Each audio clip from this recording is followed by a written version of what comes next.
Now, there's a lot of ways to save money, but I want to talk about some painless ways to save money. So these are ways that you might not even notice you're doing it. You're not having to give anything up, but I was able to save over $500 a month by doing this. I recently went through our past year of spending. It was really easy to do because of the app that I use for my budget. And I was able to look at the categories, and it was kind of like a wake-up call, and it motivated me to look for ways to save money. And of course, I'm gonna start with the easier and more painless ways to do it.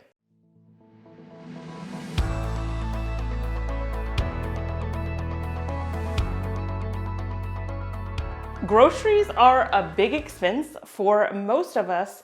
And one thing that I don't love about trying to save money on groceries is a lot of them involve either too much work or having to give up foods that you would prefer. So my favorite way to save money that I think is hassle-free and doesn't involve giving up foods or rearranging how I meal plan is I simply shop at Aldi first. So I used to be in the habit of doing this, and we kind of got out, and it really did make a difference in our budget. So my rule is just whenever we go grocery shopping, we're gonna go to Aldi first. We're gonna get everything we can get at Aldi, and then if there's things that we still need, we'll go to a different store. And that alone reduces our grocery bill by quite a bit because Aldi is by far the cheapest place to get groceries, and you don't have to play any games. You don't have to clip coupons. You don't have to worry about an app. They're just automatically always the most affordable. In addition to that, because it's faster and easier to get in and out because they don't have as many national brands and as many choices. And there's less extra stuff I can throw in the cart because they don't have, for example, 22 different flavors of Oreos. And so I actually spend less that way. This is probably among the easiest and most painless of these. I use an app or a service called Rakuten to get a rebate on purchases I would have made anyway online. So it's super simple. I'll put a link where you can go sign up, and you install it on your Chrome browser, and then automatically it will pop up when I go to a store, activate 2% off, activate 5% cash back or whatever it is. I just click the button, and then I'm making a purchase that I would have made anyway with my normal method of payment. You don't have to have any fancy payment method. You can use your own credit card or debit card or whatever you would typically use. And then it is just going to give you a cash back.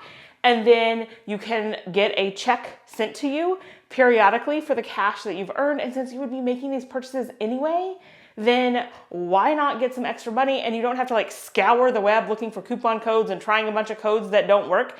And you can still use discounts and coupons, but it'll just give you a cash back. And a ton of stores that I shop at have this. Also, if ever you're gonna buy a big item, like a computer or a piece of tech or something, I would definitely make sure that you check and see if you can shop through Rakuten and get a cash back. Now, if you have a habit, say, of you like to go get coffee from Starbucks once a week or something like that, and you don't wanna give that up, one thing you can do is sell things and use that money to pay for that habit. So recently I have been selling quite a few things on Facebook Marketplace. I have an entire video that gives all of my tips and tricks and how I do this easily, and how much, I even share how much I've made on different items. So if you have items you were going to declutter anyway, why not see if you can make a little bit of extra money on these? Now, the one caution that I would give you is it's really important to make sure that if you're going to do this, that you truly are selling these items and not just saying, well, I'm gonna sell that someday. Like when you declutter, you do wanna get the clutter out of your home. But if you have a motivation like, hey, I am only going to buy, let's say, coffee when I'm out with the money I've earned from this, that can motivate you to really make sure that you're getting it done and making a little bit of extra money. If you, like me, love to listen to audiobooks, did you know you can get them completely free? Audible is the most popular place, but you have to pay anywhere in the neighborhood of like $14 to $20 per book, even with a membership that reduces the cost. But Hoopla and Libby are two apps that you can use your local library card and listen to audiobooks or even read like Kindle versions completely free. When I looked through our budget, I realized we actually had a lot of different TV subscriptions. So streaming subscriptions like Netflix, Hulu, Friendly TV, Discovery, there's all the different ones. And we had several of them, and we had so many that we couldn't really possibly be watching them all at once. And I bet you I probably went 6 months.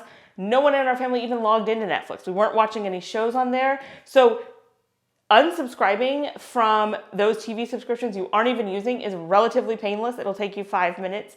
And another thing you can do with a little bit more intentionality is if you like shows from a lot of different streaming services, then what you could do is say have a quarterly system where you subscribe to Netflix for 3 months and you get caught up on all the shows you want to watch there. Then you cancel that subscription and you move on to say Hulu and you get caught up on all the shows there. And if you kind of have a once a year, then if there's a show that they're still producing new episodes of, you would have a whole season available to you then. So that is one way, without really sacrificing being able to watch the shows you want to watch, that you can save money.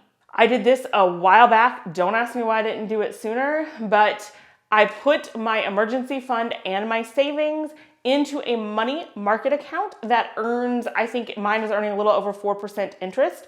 So again, if you don't have a lot of money, this may not just make you tons of money, but every little bit adds up and it takes like a few minutes. My bank had a money market option, so I just had to open that account, move the money over, and now I am earning interest on money that was just sitting there in the checking account, earning almost no interest. This is actually probably one of the things that has saved me the most money. And how much money it's going to save you is going to depend on your starting point. But working out at home instead of paying for a gym membership can save a lot of money. And in my case, that wasn't my only motivation. I also wanted it to just be easier to fit into my life without having to schedule a time to drive to the gym, do the workout, come back. I'm also just more comfortable working out at home. And so this can save a lot of money, especially depending on what you're comparing it to. Our gym was pretty expensive for both my husband and I to go. It's over $100 a month. I was also paying for personal training. And you might say, well, that's not a really fair comparison because you could just go to the gym and do your workout without paying for personal training sessions. And that is true. However, in my case, I'm very intimidated by the weights area. And if I had to go to the weights area and pretend like I knew what I was doing, I just wouldn't get it done.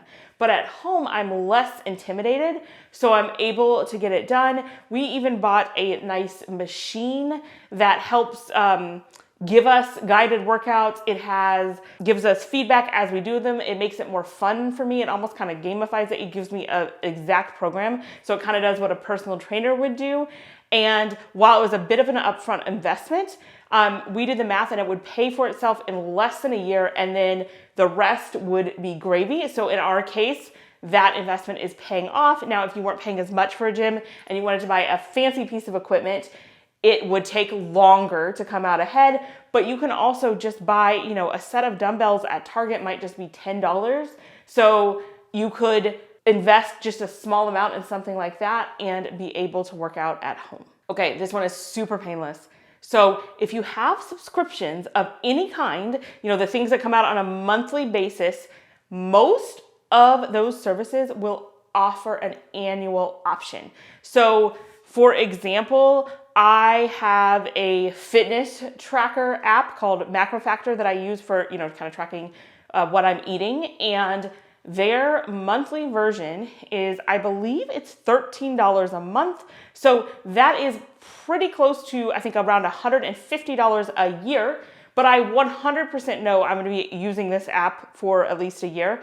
And their annual was only $80. So it took me 1 minute to go into that and upgrade it to annual, and now I am saving money over the course of the year. And there may be many subscriptions that you can do that with. The caution here would be to make sure that you really are going to use it for the course of a year, but there may be things like that. Like I have my budgeting app, YNAB. I'm very committed to it. We know we're going to keep using it, so I have no problem paying for it on an annual basis.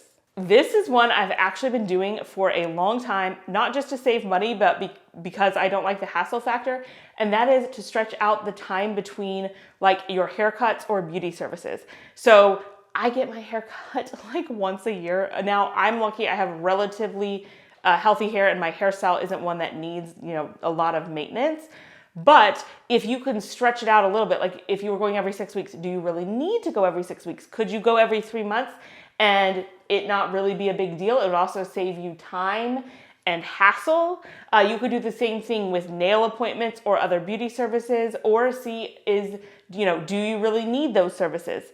Do you enjoy them? If not, maybe you could let those go. For example, I used to get my nails done. I loved it. I loved having my nails. They were beautiful, but it damaged my nails so badly that I just decided it wasn't worth it. Plus the time it took up, because I hate nails growing out and like leaving that gap. So I would not go any longer than 3 weeks. And so it was just a lot of time and money. So you could reduce the beauty services or just stretch out the amount of time between them. This trick has saved me a lot of money. So when I sign up for something, and it's going to be a subscription, but it has like a free trial. Sometimes there's a 7-day free trial or like a 30-day free trial. How many times have you forgotten to cancel the trial when you didn't even really want to use the service? So what I do is every single time that I sign up for one of these trials, I put a reminder in my phone. I can just say, hey Siri, remind me on such and such a date. And I put it in there right away. I always give myself a little bit of margin, like I'll put it in a day or two before it's set to renew, to say go in and decide if I want to keep that. And I can either cancel it, or maybe I can go ahead and upgrade to annual if I'm like 100% certain I'm going to continue to use the service. So I have an entire video about this trick. The way you use your reminders is really, really important, because if you're anything like me, I would put in a reminder like cancel XYZ subscription before the trial ends. And you know what I would do? I would snooze it, forget about it. I'm busy. I don't want to deal with it. So it wasn't that helpful. Here's what I did that changed the game. I actually now say cancel XYZ before the trial or be charged X amount. So giving myself that ultimatum, like I will do it because I'm like, oh, I would have to pay $28 for something. Sometimes I'll even say, or be charged $28 for something you won't even use. So I kind of threaten myself in my reminders. It is a game changer. I'll link to that video below if you want to go more in depth on how to get yourself to actually do things. A lot of people don't realize this, but many local libraries are definitely not just for books. I am blown away at how many things are offered at our local libraries around here. Like I can get cake pans, games, of course, all sorts of movies, kids learning kits, or like a bird watching kit, like activity kits, both for adults and kids are available at my local library. They have like a 3D printing machine, and they'll even help you use it. So there's some things like that you can do, of course, computers and things like that. There are also a ton of programs and classes, both for adults and kids, more so for kids that I take my kids to. And, a lot of us think, well, okay, of course they have story time, but our libraries have so much more than that. They have like where the kids can go and make sticker books or do craft times and all those kinds of things. And often you don't even have to pay for the materials. Like when they go to make the sticker books, they've got the little booklets, they've got all the stickers. I think a lot of people donate them. We even went one time and they had this like guy bring all these different exotic animals.